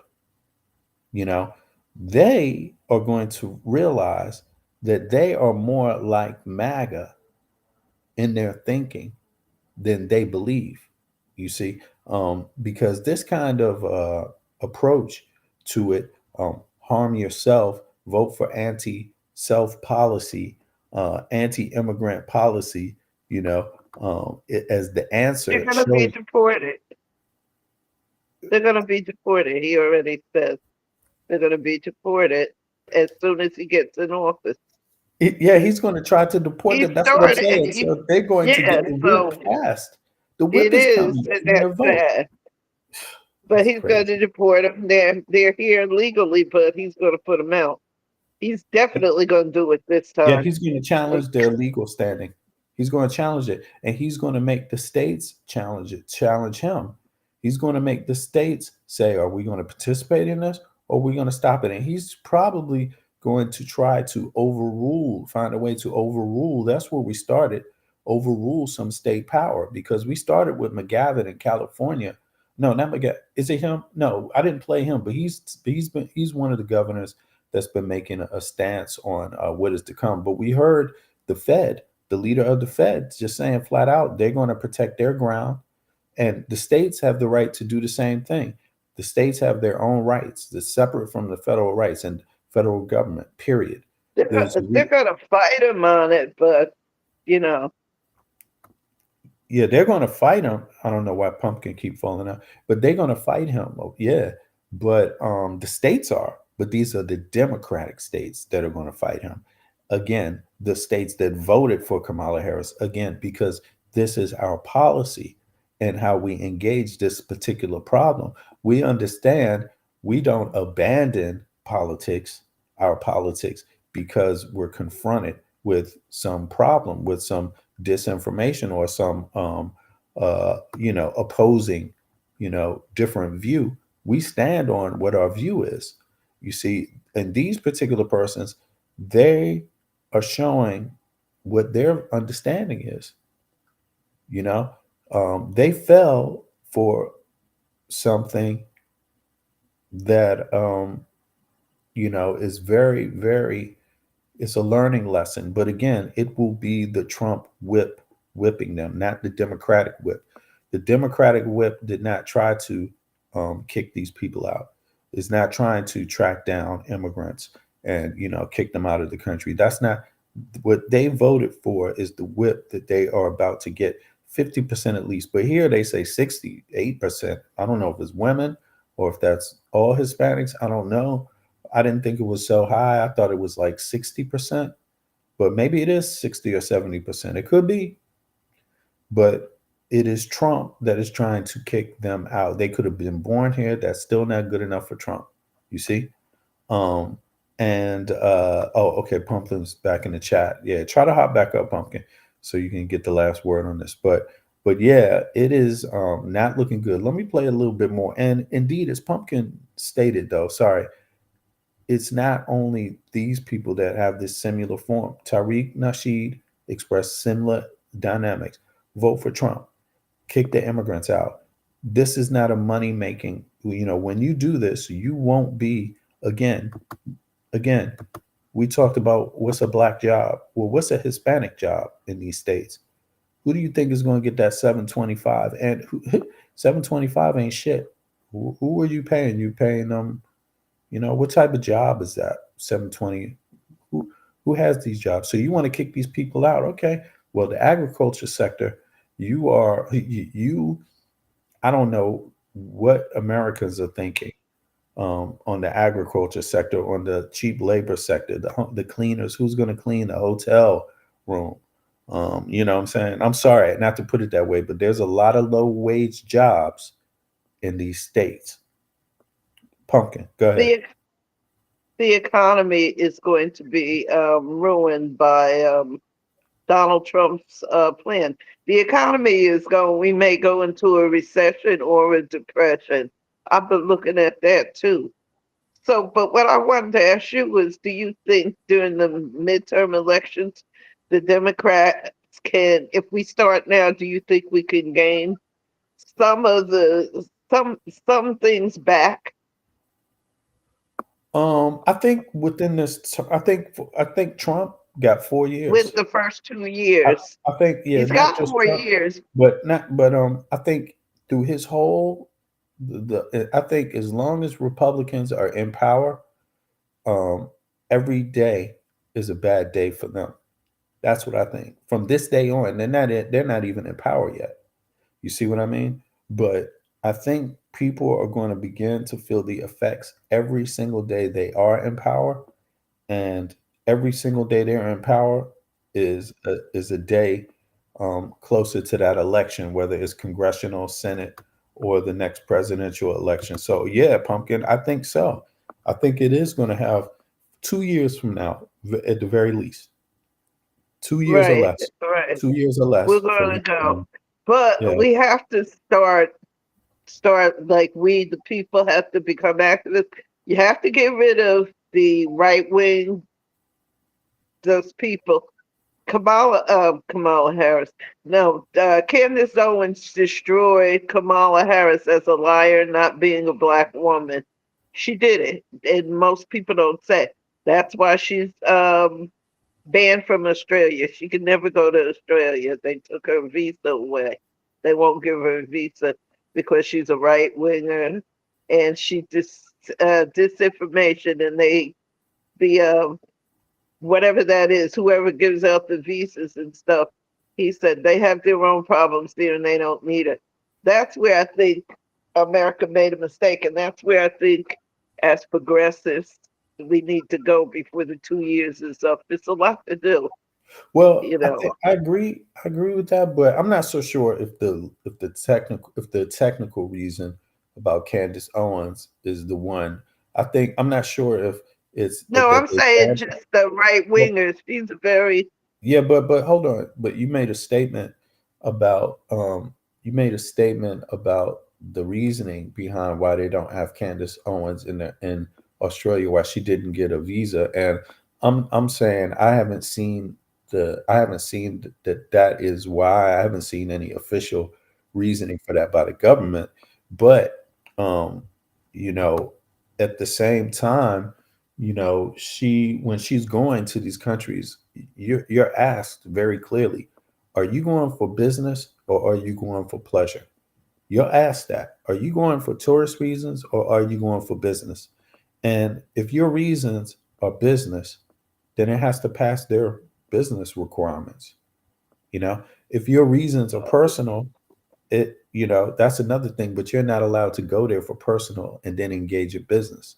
See, that's the trick of it. So if she tries to go as a tourist or something like that, but really she intends on she meeting said the she was right on a wing. tour. She said she was on a tour, but she was having a speaking, so maybe that's why they did it too. Yeah, but Because if she said she was going on a she can't tour, but she then can't go she there was and speak. charging people to talk to her. Yeah, she She can't wanted go to there make for money off of it. she So can't go there for business purposes without requesting a business a visa. Period. So that's just the bottom line. maybe that's what she did. You can't But engage anyway, in business. She can't engage in business without requesting it.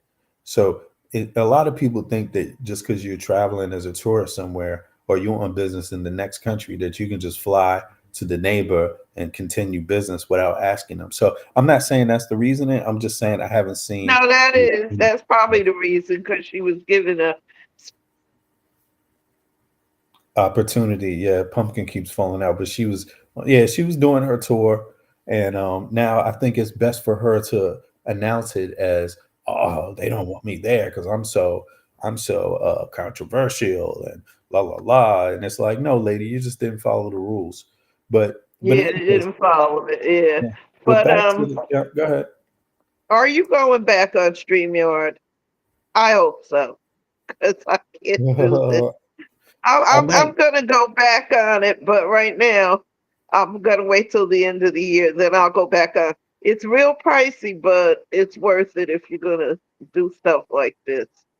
You Yeah, know, I'm gonna check out a few options though first, but I'm thinking about it though for sure because yeah, I just don't like this to is since I'm getting this issue, I'm trying to make sure I understand it, and if not, then I'm just gonna go back, But I think I want to try one other product out first, and then go back to StreamYard if it you don't work. know another one. You know another streaming Yeah, there's a thing. couple out there. There's some more out there. This It's just well, I only know StreamYard and this one. Whatever you get, that's it's what some. I'll I use. could go to Discord, Discord, and then through Discord, and then straight through YouTube also. So using OBS, I might do that. So that might be my next thing. All it does is change the chat experience and the hopping up experience. Like you can still hop up, you can still speak, and you can still get a link from the chat.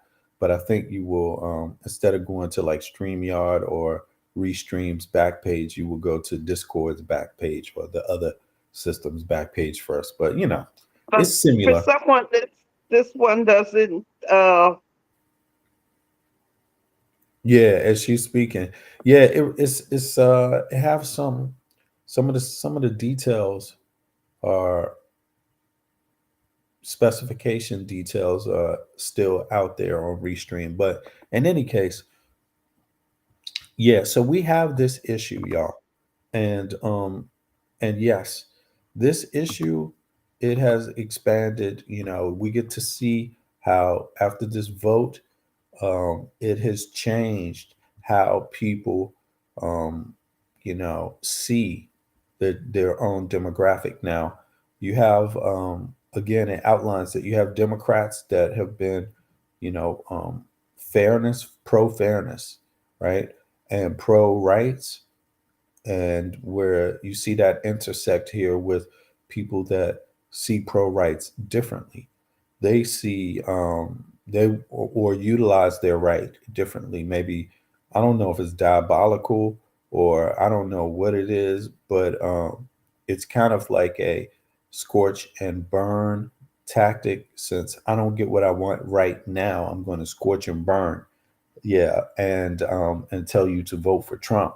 Even though Trump's trying to come after my people and promising to deport them, DACA and people that were even born in the U.S., first generation people. It's like, that's scorch and burn. And African Americans, for all of their suffering in the U.S., they've never been scorch and burn um, uh, participants of the democracy. They've been good faith and goodwill participants of democracy. And that's one thing you have to understand, that you come to understand the more you know about the African American history in the country. That's something that you have to recognize and respect.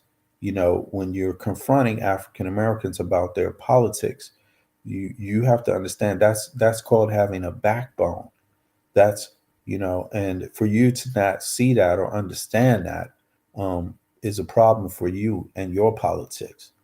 Also, it is contradictory or maybe oxymoronic in terms of what it is to be an American. Now, to be an American is no more special or beautiful than a lot of people's experiences, by the way, in terms of how they tune into that. What makes an American? What is American culture? Sure, people have to tune into what makes Nigerian culture, what makes African culture, what makes Chinese, what makes Asian, what makes Japanese culture. Everybody has their own way of tuning into that. But what makes American culture has something to do with different groups and different populations from different parts of the world, merging some of those things with groups from that part of the world. So it's very particular, Now, so again, it's just going back to, I guess it's the world of where history and politics intersect and how well you know both. Let me see here. Okay, Pumpkin staying down in there and chatty. I'm about to log off anyway. The Palestinians are never going to win that war against Israel. It is I mean, I would say that attacking Israel, if you is exactly not what you should do, even if you are oppressed. Because in some way that was, if you ask me, it's like they were baited into it. That is also like a foreign element. I would suggest that, that thing about attacking Israelis is something that happens separate from the far majority of what Palestinian people want. I think that's a group of people in the country and also outside of Palestine that decided and orchestrated that, and it's so unfortunate that the everyday Palestinian person have to pay although they were already being oppressed, now they're being oppressed more. So, but not that I'm saying that they haven't also done things in the past to, that have, anti-Semitic things attached, aligned with it. I'm not talking about Palestinians in particular, but regionally, there's been some issues of that, which also, Israelis use as a way of, defending their argument, but on their political stance. But, in any case, while in the US, we don't need to trash and burn our or scorch earth politics on our approach, because our approach in the Democratic Party, and it's not just their approach, but it is pretty much unanimous Democratic view, and that is our approach is that we don't use scorch earth when we don't get what we want. That we don't do, and that is different from African Americans. African Americans don't use scorch earth also,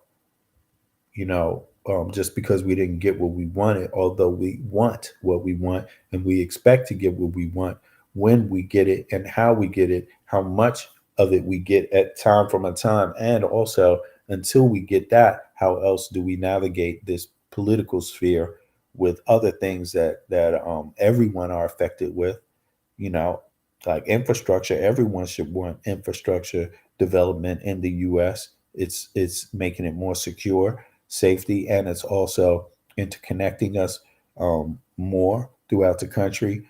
It's going to make many other things possible. I mean, if your homes are being flooded every time there's a hurricane, you might want some infrastructure. Okay, if your homes are being knocked down every time there's a hurricane or a tornado, you might want some infrastructure. If your water pipeline and your sewage floods every time there's a hurricane, you might want some infrastructure development. If your lights go out every time there's a hurricane or there's freezing, you might want some infrastructure development. If you don't know how infrastructure development can better your region, then inquire about it, and you can be told how it does, so it makes sense to you now.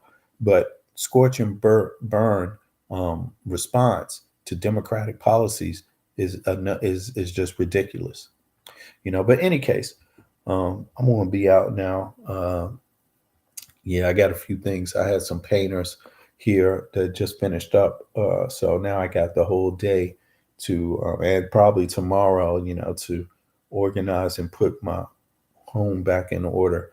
But I appreciate everybody for coming out, Donnie, and of course Pumpkin. Things worth knowing for hopping up. Here you could. Let me drop the link. I know you're frustrated with the link. I'm sorry about that, but I'll just drop it one more time, and we keep the conversation going. I'm gonna be back on tonight to hear to try to link up with Fight Doctor, right, on a post election discussion, right? So as soon as I get I've been rapping with him, but as soon as I get the timing down with him, we're gonna do something here, and I'm gonna see what's up with if I'm gonna use StreamYard or or Restream like I'm doing. If it's Restream today, I'm gonna see what platform I might flip over to just to make this happen. Maybe, I don't know how many of y'all use Facebook. If y'all use Facebook, let me know too, because Facebook is also a good way to do that, right? So you let me know. I mean, I got Facebook also. I could still run it on YouTube Live from Facebook. So you just let me know what you want to do. And I could probably switch over to using OBS. But let me see. What does she say here? Activism and heavy midterm voter turnout is it better. I mean, that's what normally happens. But again,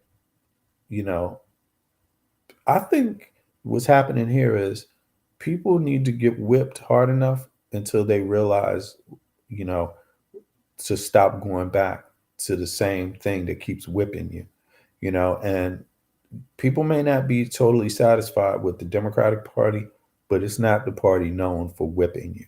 So don't try to make it into that just for one election cycle, because that might fail,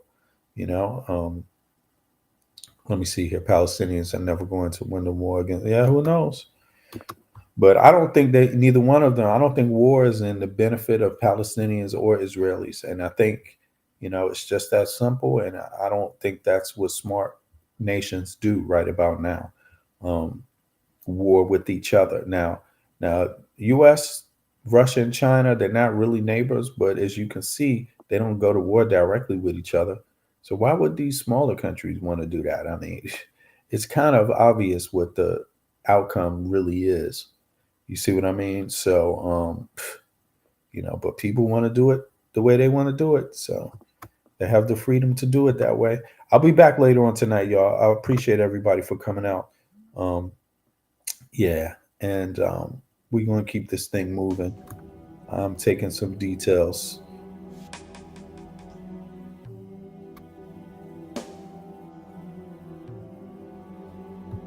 Yeah. So, on the intersection of politics and race, right? The corner where these places meet, religion, race, politics. It's going to be interesting. And also the world, geopolitical. It's going to be interesting to see how people adjust to a upcoming Trump presidency, unless something else happens, because Trump does believe in January 6th. He believes citizens have the right to march up and physically call for the death of members of the Senate, members of the Congress, members of the House, to overthrow and stop the outcome of an election. So he himself believes in those things and has stated it many times, and has stated that more times than anything else. So that's why I say possible upcoming presidency, because we don't know. Things have changed. Supreme Court has changed things. The president-elect, via his last 4 years or so, or 2 years or so, September 6th, the Supreme Court, the president-elect, that's changed things. And until there's some bills passed, some laws passed to make sure that those things are unlawful, are clearly unlawful, and that no other president can engage in that behavior ever again or immediately go to jail, this cannot happen twice. You can't have American people being told that a sitting president cannot be prosecuted under the law. And then when they're not the sitting president, you tell them, oh, but they couldn't be prosecuted under the law either because, and now you're going to have to wait 4 more years because they're going to be the president again. Well, that's not what you said the first time.